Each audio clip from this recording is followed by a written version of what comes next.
5 months ago, I bought this 2002 Citroen Berlingo, and since then we've done 6,000 miles together.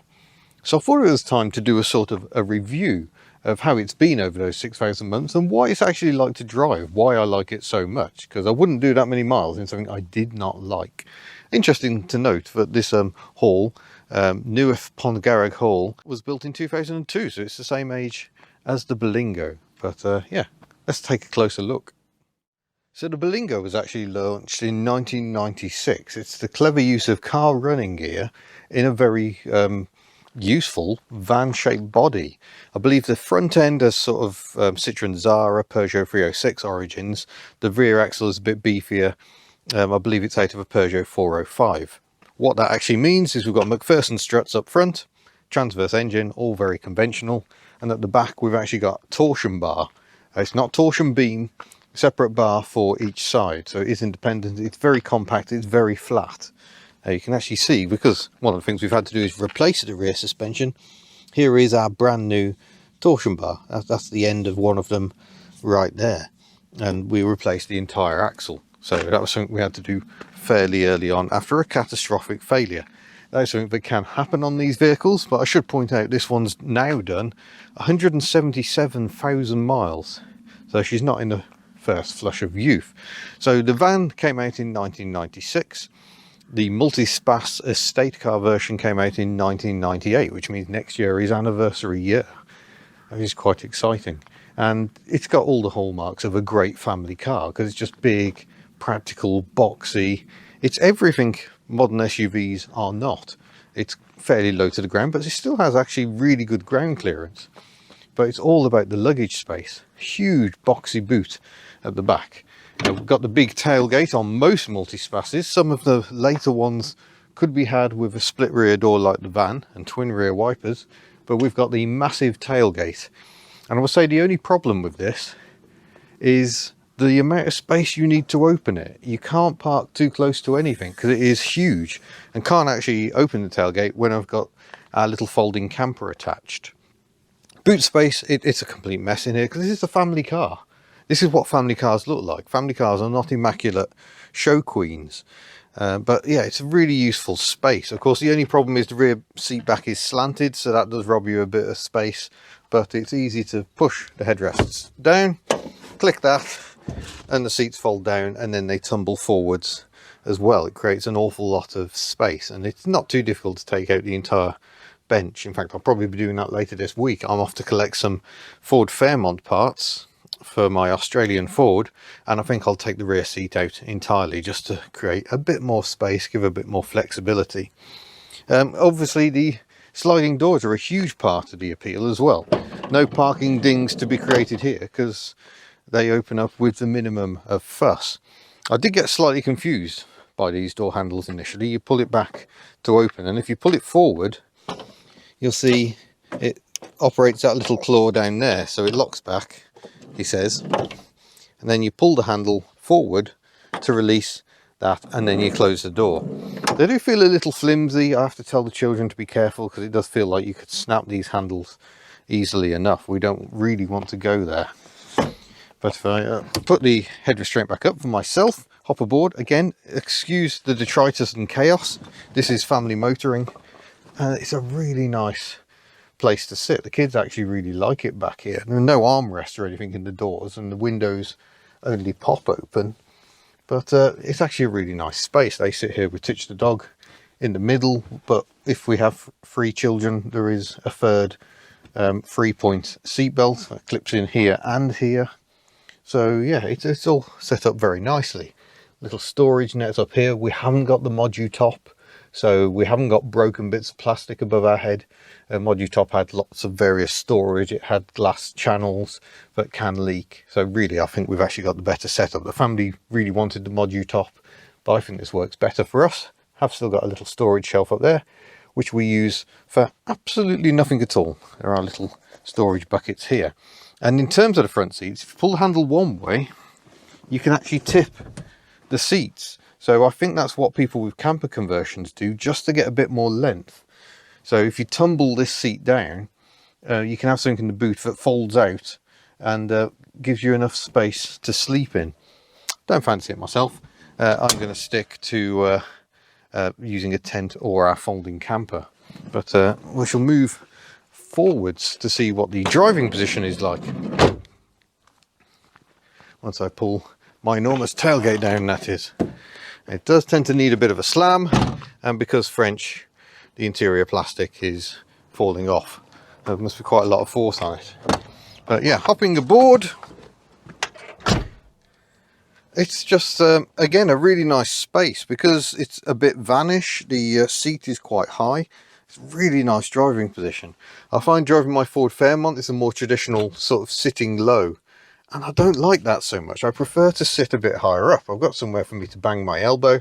I've got a slightly broken door handle that does actually work. We're still on keep fit windows. And I will say the only issue is if you've got stuff in here, there's extra bottle storage, you can wallop that as you're trying to open the window. That is a bit of a pain. We also haven't got central locking, it's manual locks, and that is also a bit of an annoyance in a family car. That's something I might be tempted to do something about, just to give me a bit more flexibility. If we look up, we've got a gorgeous little map reading light, which works much better than you might expect, and you switch it depending on which side you want. Standard sort of courtesy light there as well. I think that would be your remote control receiver if it was so equipped for remote central locking. Safety kit, not the best on these early ones. The M49 Berlingos are a bit dangerous, but I do actually get an airbag, and I think I've managed to stop the light coming on. That was one of the issues early on, was the airbag light was on, flashing away constantly, which I'm pretty sure is just a connector beneath my seat. I've cleaned that up a few times, seems to work. Now, cup holders, that's it. You've got two there, which aren't very practical for when you're driving along. So, okay if there's two of you, but it's a family car. Why are there not more cup holders? We need cup holders here, because, you know, there isn't a fold-down armrest, so there can't be any there. Some posher Berlingos of the later type did have little folding picnic tables on the back of the front seats. That would be useful, but really, the lack of cup holders I find a big problem. Now, we've got other issues as well, like the green backing is coming away from the dash binnacle here is a slight issue. Battery light's on because I'm in the accessory position at the moment, and unfortunately the cassette player on the standard fit stereo is not very happy. I still got that in place purely for looks, because I've fitted a more modern head unit which sort of works. The sound is still pretty terrible, even though I've upgraded the speakers. I've taken two tweeters out. I did fit those as well, but I feared that was overheating the head unit, so I took those out. And yeah, this does the job, but the sound is still pretty terrible, to be honest. It's more useful as a point to charge my phone, which is what it's doing at the moment. Also, my little clip to the dashboard mount, it can't really. There isn't anywhere for it to grip to. So we often clumsily fit it to the flap that covers the stereo or storage tray. If you haven't got a stereo there, that's what we do instead. Little 4-speed blower, no air conditioning. I think that button would be aircon, so all we got is indicators, very electronic, and a heated rear window. That is kind of it. Tucked down here where you cannot see it at all is headlamp leveling. That's a stupid place for it, and I wonder if that might be electric windows if you were so equipped. I don't know.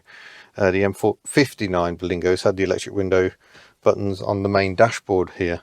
But yeah, it's a pleasing space. I want to get something to clean the seats up because they are disgusting, but then it gets used as family transport, so we haven't really felt the need to clean that up too much. It's going to be filthy in here. That's kind of what a family car does. So here we have the 2-litre HDI diesel engine, turbo diesel, pumping out about 90 brake horsepower. One of the jobs we did very early on, once I decided, yeah, this car feels okay, I think we can do something with it, is I had the timing belt changed, because that belt change there at 83,000 miles was the only one we could find in the history, and it's a 100,000 mile interval or 10 years. I suspect it was way over the 10 years.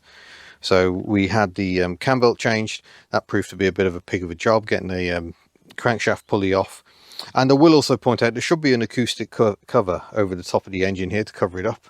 That's how modern vehicles seem to work. It has gone missing a very, very long time ago. But as you can see, the engine bay is very honest, I suppose is the word. It's never been cleaned up in here at all. It is a absolutely filthy. There's all sorts of bits of leaf, some of which I may leave right here. Headlamps, we've just upgraded Osram Nightbreaker bulbs. They work much better now. The reflectors are still a bit diminished, but really they're not very good, and that's one of the things they addressed, I think, with the M59 facelift. Much larger headlamps, but I actually prefer this earlier style. I think it's, oh, it's not hydraulic struts, pay attention. Sorry, Bella de Berlingo. We'll drop that down. Yeah, I much prefer this front end. I think it's quite smiley. It's got a real character to it, which I really like. Another improvement since we got the car, we've fitted wheel trims, which I've already managed to curb a couple of times, but that doesn't really matter because the entire car is covered in scrapes, scratches, and that's fine. We went to a scout camp to drop eldest Hubnut off this weekend just gone, and we were getting tree rash all down the side of it because it was a little overgrown. It was good fun. Which brings me to suspension. The suspension is absolutely awesome. The ride quality, absolutely superb. Nice ground clearance, good travel. So if you do have to go down a track to a scout camp, it's absolutely perfect. We'll also talk about towing once we get underway. But I think that's enough waffle. I think we probably need to do a bit more driving. So it's all good so far. Is everything good about this car? No. If I put the ignition on and wash the windscreen, nice powerful washing, but the biggest problem with the Berlingo, and probably why I've never owned one until this point, this triangle of doom here, where the passenger blade comes up to here, but the driver's blade only comes to here. It causes the triangle of doom, and then you get the dribble of disappointment, and I find that hugely annoying. In theory I could fit a smaller blade, but look how much smaller that blade would have to be. It would have to be absolutely tiny to stop this problem from occurring. There is a flick wipe, and I'm pleased to say that after replacing the reverse light bulbs, the rear wiper no longer comes on when I operate the front wipers. That was happening, that is a thing. If your rear wiper starts coming on with your front wipers when you're not in reverse in your Berlingo, check your reverse light bulbs, they may have blown. Who knew? Very odd behaviour, but yeah, that's where we are. So let's fire the engine up. I'll notice we're on 177,777 miles. We'll just pop her into neutral. Engine always starts perfectly and just settles down to a nice steady idle. It's yeah, a really good engine. It doesn't sound very nice, so don't do that. Put away. Absolutely loving green seat belts. Seatbelts that aren't black are the coolest thing ever, which is why MG Metros and Maestros and Montegos are so epically awesome. And look, I've still got dribbles going on. I hate it. But here we go. And this is fairly typical of how you drive a Berlingo HDI. There is no turbo lag, but really it doesn't feel like there's an awful lot of boost either. But that makes it very relaxing to drive. I remember it from my Citroen C5, although that had an intercooler, so a little bit more lag than this. It was 110 brake horsepower rather than the 90 we've got here. Very steep hill, so I'm actually going to have to use some revs, which is rare. You don't generally have to take this engine above 2000 revs. But yeah, this is what I love about this car. It's just so fuss free to drive. It's actually got a really tight gear change, very unusual for front wheel drive PSA stuff. I find that gear changes get very baggy very quickly. I don't know if this one's been replaced or something, but it is so tight, which is all the more impressive because it's quite a long lever, so that any play would get immediately made much worse. But yeah, it's just really nice. The few controls it has fall nicely to hand. Huge mirrors, huge windows, so visibility is absolutely awesome. And the extra height with a high mirror means that mirror never gets in my way when I'm scanning around, and also means I can see over my folding camper when we're towing it. But yeah, it's fair to say it's no road burner. I can't get much speed up at the moment anyway. I'm just going to put the fan on because it's quite warm today. Oh my gosh, a coach. It's a Bova Futura. Epic. Oh, don't bother saying thank you, mate. It's fine. still a nice coach. So actually give it the beans, and giving it the beans just makes it louder. It doesn't necessarily make you go down the road any quicker, so you might as well just take the next gear and use the torque. Peak torque, 205 Newton meters if I remember rightly, produced at just 1900 RPM, so it does make for a very relaxing driving experience. In terms of handling, it's actually a little bit disappointing, because, you know, I've owned Peugeot 306s and that handles absolutely superbly, and this is pretty much the same platform, but the steering's just a bit too dead. It's not helping the steering wheel doing that at the top, that doesn't help at all, but the steering is quite numb. It doesn't inspire masses of confidence, but you still feel the ability of the chassis comes through. The suspension is so supple, but it never gets upset by bumps mid-bend, and you always have confidence it will go around the bend. It just doesn't feel the most fun to punt into a corner. It's not really what the car was built for. So the main thing we've had to do in our 6,000 miles together was completely replace the rear suspension. We actually replaced both front springs as well, because one had cracked. Both very common issues on the Berlingo. Rear suspension and those springs, that all came to about £880, which isn't a bad price at all for that amount of work, but bear in mind that is definitely one of the bigger, more expensive jobs on these vehicles. Electrical problems can also be a problem. Electrical gremlins can strike, because French, and that's one reason I like these earlier Berlingos. It's a much simpler design. No complex multiplexing, I don't think. I thought these had computers and multiplexing. I'm not sure they actually do.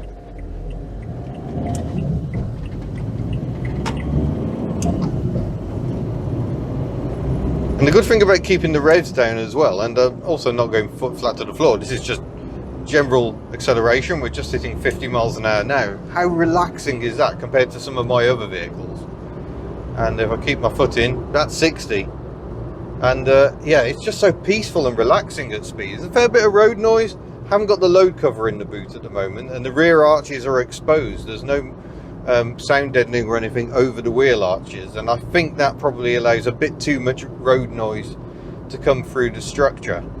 Something I could probably do by just putting some matting in some key places. I think that would improve things further. But yeah, it's really, really peaceful. It gets louder when you have to open the window, which of course you do because there's no air conditioning, but especially when you pop the rearmost windows out in the boot area, you get a really nice flow through, and it's still not horrendously loud. It all feels like a much older vehicle, and I suppose it is really. You know, that front end is kind of very early 90s, back end 1980s, so perhaps that's why I like it. It doesn't feel like a 2002 vehicle to me, but it's a sign of how good that chassis is. But these remained in production until 2008 with this body shell.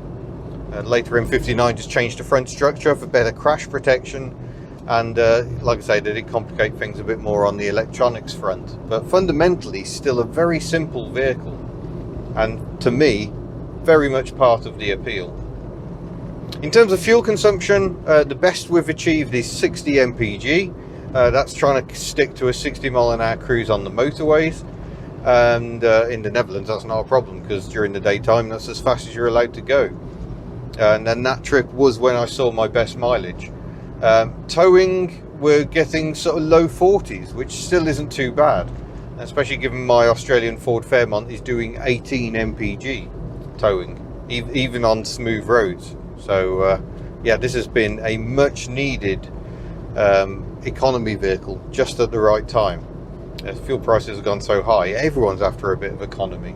But yeah, I just love it. I love the driving position. I can sit here for hours and hours, and have done on a frequent basis. I will say this seat is starting to get a little bit of movement in the backrest. I hope that's not going to be a problem come MOT time. Seat frames can collapse on these, so yeah, I might need to nip up the scrapyard and see if they've got any replacements. But yeah, it's just a really nice car to drive. It's lovely to drive in traffic because it's quite well behaved, although I do suspect I have an engine mounting out. I can get a bit of shunt going on sometimes.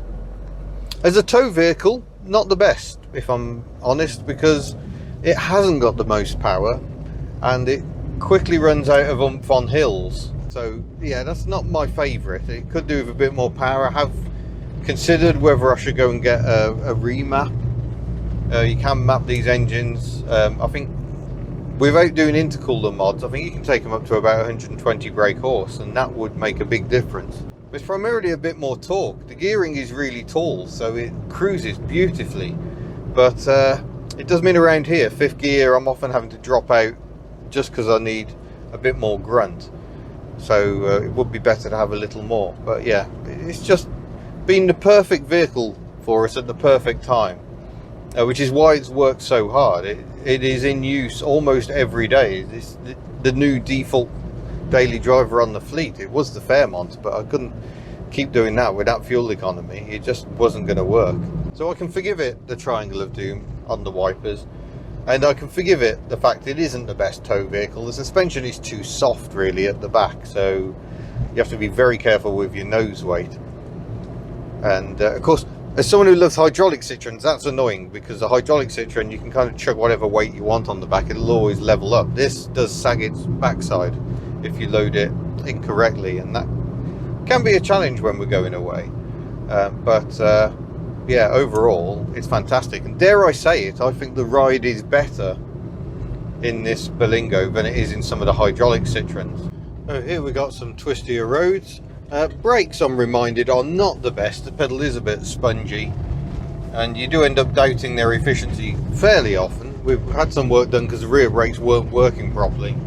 Everything is now as it should be, and braking is still, I'd call it a little under par. You can probably hear also there's a few little trim rattles. There's a lot of tiny trim rattles, but that just goes with the owning a French car kind of theme, really. I must apologise to the French. I say because French a lot, and a lot of the faults I'm finding are just as relevant in British built cars. It must go down as one of my better purchases. I know I've spent a lot of money on this car, but that is in the hope that I won't have to spend loads of money on it anymore. It should now be, hopefully, touch wood, plain sailing, but we shall see. So that is my celebration of this 177,000 mile Citroen Berlingo. It's proved to be the perfect family wagon for us, and I really would recommend one. They can be problematic. There are issues to watch out for, suspension especially, but yeah, worth investing in, I think. And this one stands us about £2.5 grand, but that's fine. We're not going to sell it, so we don't really care. And hopefully we'll have many more happy miles of motoring in this one. We will have some Berlingo merch coming very soon to the store, so do keep an eye on the store. We've actually got 2 stores, one our own and another spring store, so head to hubnut.org and find out about those. But otherwise, we'll see you in a future video. Farewell.